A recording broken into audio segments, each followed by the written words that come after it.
Olá, bom dia. Hoje, Salmo 139.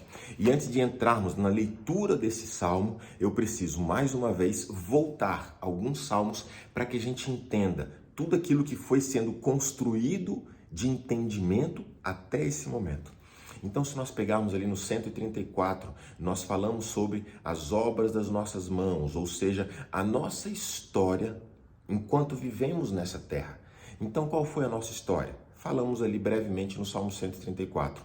No 135, nós falamos sobre a história de Deus nessa terra. Tudo aquilo que Deus fez desde que Ele criou o mundo. Então, nós pegamos a nossa história em paralelo com a história de Deus.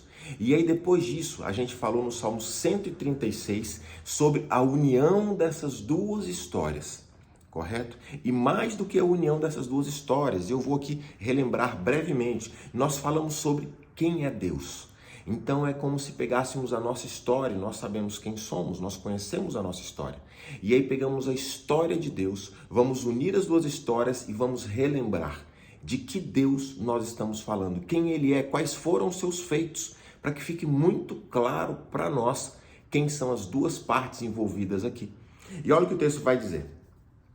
Ele fala constantemente sobre render graças ao Senhor, porque a sua misericórdia dura para sempre. Ou seja, o Senhor está cuidando a graça do nosso futuro, da misericórdia do nosso passado e do nosso presente, a revelação, verso após verso, de quem Deus é. E o texto vai estar dizendo o seguinte: rendei graças, porque Ele é o Deus dos deuses, Ele é o Senhor dos senhores, Ele opera grandes maravilhas, Ele com entendimento fez os céus, Ele estendeu a terra sobre as águas, Ele fez os grandes lumiares, Ele fez o sol para o dia, fez a lua e as estrelas para a noite, Ele feriu aquilo que me escravizava e nos libertou. E aí o texto vem trazendo várias outras características da grandiosidade de Deus. Perceba, Deus dos deuses, Senhor dos senhores, aquele que criou os céus e a terra com entendimento.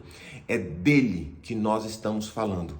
E agora é essa história que nós vamos juntar à nossa história. E isso nos traz uma reflexão. E a reflexão é: como isso é possível? E aí, quando a gente pega então o Salmo 137, nós falamos um pouco sobre o foco da nossa vida, que agora, diante dessa revelação, de que a nossa história e a história de Deus vão se unir, eu então agora estabeleço um novo foco para a minha vida, que é a eternidade. E diante desse novo foco que eu estabeleço, no tempo presente, eu vou viver sendo o melhor que eu posso fazer, porque agora eu entendo que o impossível já se tornou acessível para mim. Eu agora posso tocar o impossível. Se eu posso tocar o impossível, então nessa terra nada mais é impossível para mim. E aí no Salmo 138 nós vimos sobre isso, sobre as realizações que nós iremos passar a viver desde agora. Por quê? Porque o nosso foco estando na eternidade, eu entendo que nada me é impossível. E se nada me é impossível, viverei da melhor forma possível o meu tempo nesta terra, no dia que se chama hoje. E agora sim, chegamos então no Salmo 139. Perceba que até aqui foi toda essa construção. E a pergunta que fica é: como isso é possível? Como pode um Deus tão grande habitar dentro de cada um de nós? Como isso é possível? Como pode nessa terra o Senhor estabelecer para mim o impossível, que é uma eternidade? Como pode nessa terra eu conseguir de fato e de verdade ser o melhor que eu posso ser em todas as áreas da minha vida? Como isso é possível? Então, para que eu possa responder a essa pergunta, eu preciso entender que quando ali atrás nós falamos da nossa história, da história de Deus, parece que são duas histórias paralelas. Mas não é bem assim. As duas histórias sempre fizeram parte uma da outra. Nós sempre fizemos parte da história de Deus. Sempre fizemos parte dos planos de Deus e da vontade de Deus. Ele escolheu o dia do nosso nascimento. Ele escolheu os pais que nós teríamos. Ele escolheu o local onde nós iríamos nascer e todo o resto. Na verdade, não eram duas histórias que se uniram. É uma única história. A história de Deus, da qual nós fazemos parte. E diante desse entendimento que nós sempre fizemos parte da história de Deus, somente não conhecíamos. É por isso que lá no Novo Testamento vai dizer: reconhece-o em todos os seus caminhos. Reconhecer significa perceber que ele sempre esteve lá em todo momento. Então agora, diante desse entendimento de que a minha história sempre fez parte da história de Deus, dos planos de Deus, da vontade de Deus e do Deus que criou todas as coisas. Não é um Deus, uma imagem, não é um Deus limitado, não é um Deus que eu posso pegar, colocar no meu bolso, carregar de um lugar para outro. Não, é o Deus que fez o mundo e tudo aquilo que existe. E que também, dentro de tudo isso que ele fez a mim e a você, a cada um de nós. Como é possível agora um Deus tão grande habitar dentro de nós, que somos limitados, que erramos, que falhamos, que pecamos? Como é possível esse Deus tão grande habitar dentro de cada um de nós? E agora o Salmo 139 começa a nos responder essa questão. Salmo 139. Senhor, tu me sondas e me conheces. Sabes quando assento e quando me levanto. De longe, o Senhor penetra os meus pensamentos, esquadrinha o meu andar e o meu deitar, conhece todos os meus caminhos. É óbvio que ele conhece todos os nossos caminhos, ainda que a palavra não me chegou à boca, e tu, Senhor, já conhece tudo que eu irei dizer. O Senhor me cercas por trás e por diante, sobre mim coloca a sua mão. Tal conhecimento é maravilhoso demais para mim, é sobremodo elevado, eu não posso atingir. Perceba que ele está dizendo: eu não consigo compreender. E esse é o ponto onde muitas vezes nós chegamos, e é aqui que vamos chegar, ao ponto de olharmos e falar: como isso tudo é possível? Ele estava dizendo: eu não consigo entender, esse conhecimento é elevado demais para mim. Mas essa é a proposta de Deus para cada um de nós. Ei, o Deus criador de todas as coisas também nos criou e como criatura nos possibilitou a escolha de querermos ser templo do Espírito Santo de Deus. E sabe por que ele me possibilitou? Porque foi pago um alto preço. Jesus deu a vida na cruz do Calvário para que eu pudesse chegar diante do Criador e falar: Criador, habita aqui. Eu me rendo ao Senhor, eu me entrego ao Senhor. Eu quero ser templo do teu Espírito Santo. E porque nós tomamos essa decisão, nós então deixamos de ser criatura e passamos a nos tornar filhos e filhas de Deus, de um Deus que nos ama e a si mesmo se entregou por cada um de nós. E é isso que ele está dizendo: esse conhecimento é elevado demais para mim.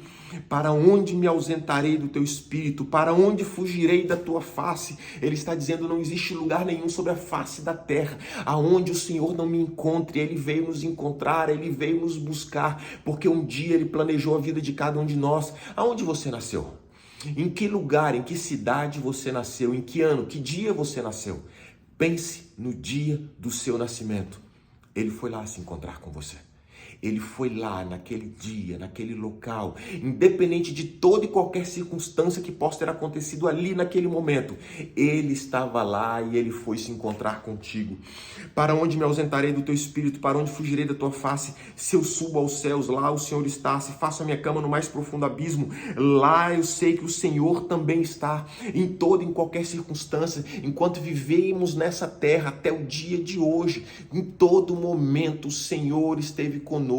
Tenham sido bons momentos, maus momentos, o Senhor esteve conosco, nos acompanhando, esperando até o momento do encontro. É o momento onde nós chegamos para Ele, assim como aquelas mulheres que chegaram depois que Jesus já havia ressuscitado. Elas chegam e falam: escuta, elas veem um jardineiro sem saber que aquele jardineiro era o próprio Cristo. E ela fala: ei, aonde foi posto? Aonde foi posto o meu Senhor? E aí ele se volta para ela. E quando ele se volta para ela e fala para ela com amor, então ela percebe: Rabi, és tu. Tu estás aqui. Ele já estava lá e ela não percebia. O Senhor já esteve na nossa história, Ele se faz presente, nós não percebíamos. E esse salmo vem nos mostrar exatamente isso, que Ele acompanha a nossa história até o dia de hoje. E o texto continua: se tomo as asas da alvorada e me detenho nos confins dos mares, ainda lá me haverá de guiar a tua mão, a mão do Senhor nos guiando. Para onde ela vai nos guiar? A gente já vai ver. A mão do Senhor nos guia, a sua destra nos sustenta. Se eu digo as trevas me encobrirão, a luz ao redor de mim se faz... A luz ao redor de mim se fará noite, e as próprias trevas não serão escuras. As trevas e a luz são a mesma coisa, pois tu formaste o meu interior.